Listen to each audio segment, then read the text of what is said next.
મહત્વની તો વડોદરામાં આગની ઘટના સામે આવી છે। જીઆઈડીસીમાં આગની ઘટના સામે આવી છે। વડોદરાના સાવલીના મંજુસર જીઆઈડીસીમાં આગની ઘટના સામે આવી। શ્રીજી એક કેમ પ્રાઇવેટ લિમિટેડમાં આગ લાગી હતી। કંપનીના ગોડાઉનમાં આગ લાગી। 3 થી વધારે ફાયર ફાઇટરની ટીમ ઘટના સ્થળે પહોંચી આગને કાબૂમાં લેવાના પ્રયાસ શરૂ કરવામાં આવ્યા છે। તો પ્રાથમિક માહિતી પ્રમાણે શ્રીજી એક કેમ કંપની વિવિધ પ્રકારની પેસ્ટિસાઇડ અને જંતુનાશક દવા બનાવતી હોવાની માહિતી સામે આવી છે।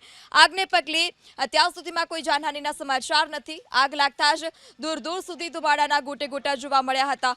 આગની ઘટના બની છે વડોદરામાં કે જ્યાં સાવલીના મંજુસરમાં જીઆઈડીસી આગ લાગી। આગની ઘટનાની જાણ થતાં જ 3 થી વધારે ફાયર ફાઇટરની ટીમ ઘટના સ્થળ પર પહોંચી છે। આગને કાબૂમાં લેવાના પ્રયાસ હાલ અત્યારે હાથ ધરવામાં આવ્યા છે।